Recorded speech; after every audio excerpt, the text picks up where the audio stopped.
You know, one of the biggest things that I don't get about this particular gaming generation right now, particularly with the PS5 and the Xbox Series X, is that obviously these consoles were not necessarily needed. We really did not need these consoles to be released in 2020. I mean, theoretically, and honestly, these consoles could have been released in 2022, hell, 2023, because if you look at it, so far the next gen games that are sequel to games that we expected to be on next gen consoles are still coming to last gen console games. And I understand, right? Dealing with this situation all across the world, there's excuses that are built in. Hard to develop games when you're working from home. Everybody got a social distance. Everybody's taking a loss. Shortage on resources to build the components to put in these systems.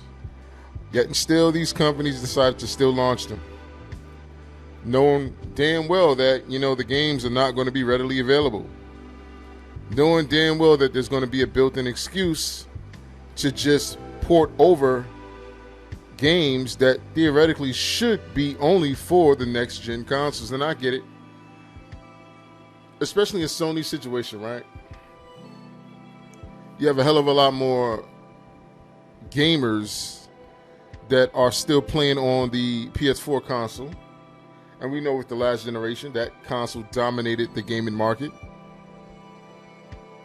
And they're just not trying to let those gamers go. And I get it, right? There's not enough PS5s to go around. If it ain't the scalpers, they can't make them fast enough. They don't have the material to make the consoles exactly where they want them. Hell, there's even been talks of creating a new re-envision of the PS5. Not a PS5 Pro, but just a revision with components that they do have readily available to at least get the console in stores. The PS5 console, you can't even walk into the store right now and get it. You can't walk into a Walmart. You can't walk into a Best Buy and get a next-gen console, but you can walk into a Best Buy and get an Xbox Series X and S. I've seen it. Hell, I almost ordered an Xbox Series S for my bedroom because I already got the X for the living room.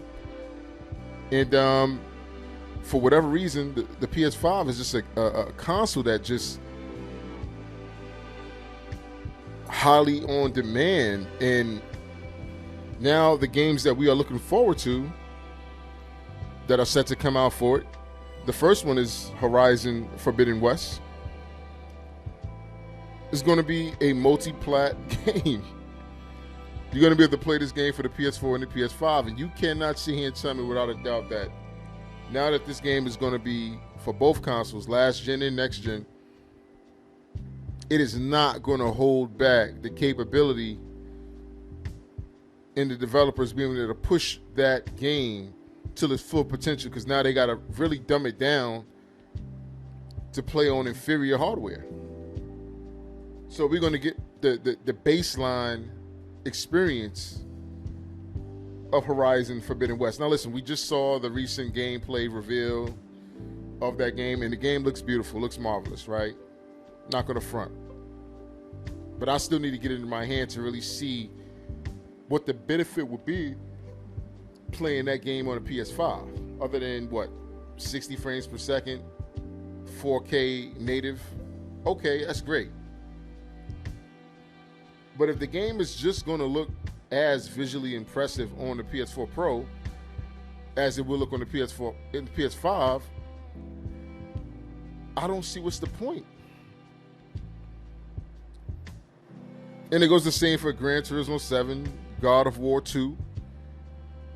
Like, if these games are going to be for the last gen consoles, why put out the PS5 in the middle of the situation that we're dealing with worldwide if you know that you have sufficient hardware that is readily available on the PS4, and it can push these games, and it can still garnish you the same kind of revenue that you've been receiving since the last generation. But I call it greed. And it's a damn shame that you have some of the largest companies on YouTube that cover gaming. They won't even call things for what they are. They're basically saying they're cool with the fact that these games are being pushed back. These blockbuster games that Sony is known for are being pushed back another year. Like the PS5 came out with nothing. They came out with multi-plats in games that are readily available for several other consoles, including last gen, and that's not a stellar launch. The PS4 had the very same issue as well. Come out the gate weak, slow, come out with the multi-plat games. Yeah, the multi-plat games might look a little better on your console, but at the end of the day, it's not an exclusive, and it's not really pushing the hardware initially in the way it's supposed to be. And that's just was my expectation when these consoles were actually revealed and a launch day was given. I just knew that when these consoles come out, the games are going to blow the doors off of all of the games that we've played in previous generation.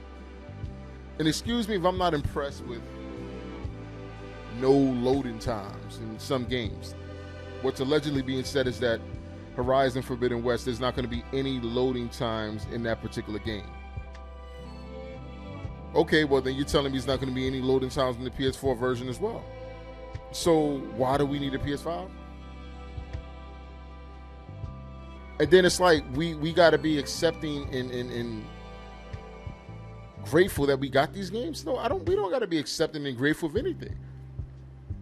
And I just hate the fact to hear like companies like IGN pander to these companies in any decision that they decide to do, even if it's anti-consumer, they're going to support them and try to sway you to believe that, you know what, do the right thing. Don't be upset. Just understand that these companies are working hard and they're trying to do right by us.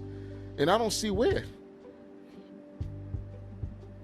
I found myself still playing PS4 games on my PS5, even though I have a next-gen console system.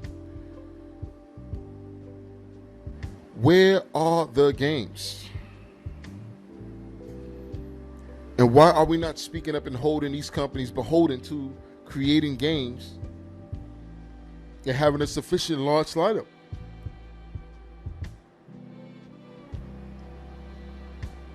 I really don't think it's too hard to ask a company that has sold millions of copies, millions of consoles, the last gen, that when your next console comes out, that you have a substantiated launch titles that are going to be able to hold gamers over and keep them sufficiently satisfied with the content that you've put out. They want us to go back and play Last of Us 2 again. They want us to go back to play Last of Us 1, which I've been playing because now I'm trophy hunting old trophies that I've played on games that I used to play on the PS4. Now I'm playing on the PS5. And I think it's a goddamn shame. Somebody should be called out for this. I have not experienced a game yet on the PS5 that's blowing my doors off.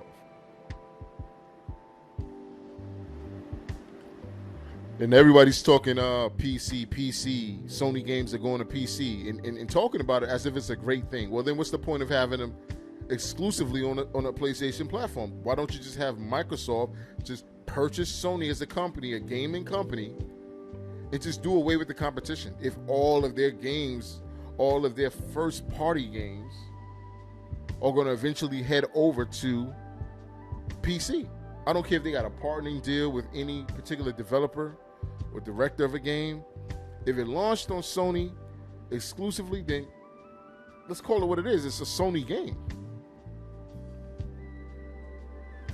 Days Gone is now on PC. I mean, that was a game that really, man, It didn't get the support initially when it launched, but now it's gotten the support to a degree where now they're even making a sequel to it. So then you're telling me when the sequel comes out, that's going to immediately go to PC as well? My thing is just doesn't make sense, because Sony, they're putting out two different kind of narratives. Initially, they're talking about they believe in generations in gaming. They believe that when one generation is died, that a next generation lives on. But it seems like they're trying to continue on with the PS4 longevity, because it has more gamers with that console in their household. So therefore, they feel like if they can market to them, they can have a better sales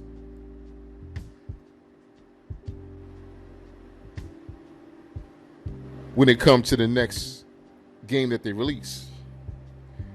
And while some might say that in the short term that's a good thing, because they'd be able to net them capital to invest in the future of gaming for the next gen consoles, but that's not my job to worry about. That's not my job to worry about the netting of what Sony needs to make so that they can start making the next gen games. No, you need to make games that people want to play. But don't sit here and tell me that, you know what, well, you know, this is going to hold them over. Let them play against each other. I mean, there's no safe haven that gamers can go to right now and just feel like they're getting their bang for their buck when it comes to the Xbox and the Sony brand. Even Nintendo's coming out, throwing their hat in the ring, because they're coming out with a new Nintendo Switch Pro, better screen, better graphics. But that's just like a tier 2 upgrade, mid upgrade. It's not even theoretically a new console. I'm just disappointed with Sony to such a degree that they've gone to market this console to gamers, to want to go out and purchase and spend their hard-earned money to buy, to now only know that, you know what, the games that are coming out in the next 2 to 3 years are going to be for the PS5 and the PS4. I wasn't expecting that.